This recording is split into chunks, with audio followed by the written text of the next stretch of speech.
आनंद tutorial पर आप सभी का स्वागत है। आज हम मोटिवेशनल कहानी सुनेंगे।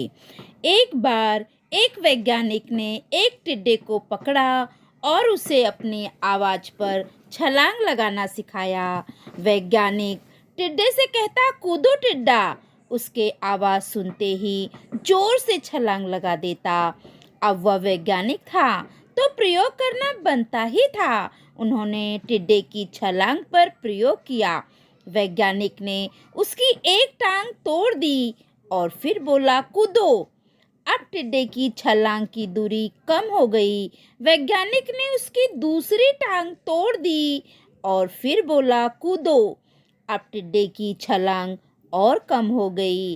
अब तोड़ी गई उसकी तीसरी टांग।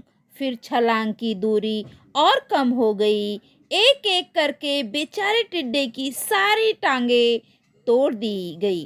अब आखिरी टांग टूटने पर जब उससे कहा गया कूदो तो वह हिल भी नहीं पाया। अब वैज्ञानिक ने अपना निष्कर्ष अपनी डायरी में लिखा। जानते हो उसने क्या लिखा?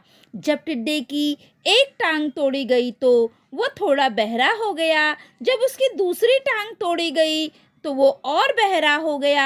हर टांग टूटने के साथ वो और बहरा होता गया और सारी टांग टूटने के बाद वह बिल्कुल बहरा हो गया। अब जोर जोर से चिल्लाने का भी उस पर कोई असर नहीं हुआ।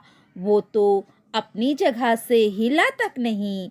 छलांग लगाना तो दूर की बात थी। इस कहानी को सुनकर सभी को ऐसा ही लग रहा है ना कि क्या मूर्ख वैज्ञानिक था, इतनी सीधी सी बात उसे समझ में नहीं आई। या कुछ लोग ये भी सोच रहे होंगे, ये तो किसी बच्चे को भी पता है कि टिड्डे की छलांग उसके टांग टूटने की वजह से कम होती जा रही थी, ना कि वह बहरा हो गया था। दोस्तों, हम सभी जीवन में कई बार ऐसे ही मूर्ख बन जाते हैं। कई बार जीवन में दो घटनाएं एक साथ ऐसे घटती है कि उनका एक दूसरे से कोई संबंध होता ही नहीं, फिर भी ऐसा लगता है कि गहरा संबंध है। कभी कभी दिखता कुछ और है लेकिन समझ कुछ और आता है और वास्तव में होता कुछ और है। इसलिए अगर पछताना नहीं है तो जीवन में जल्दबाजी में कोई निर्णय ना ले। हमेशा समझबूझ का इस्तेमाल करे, सावधानी बरते, नतीजे सोच विचार कर ही निकाले। दोस्तों, यह कहानी अगर आपको पसंद आई है तो आप मेरे चैनल को लाइक सब्सक्राइब जरूर करें। धन्यवाद।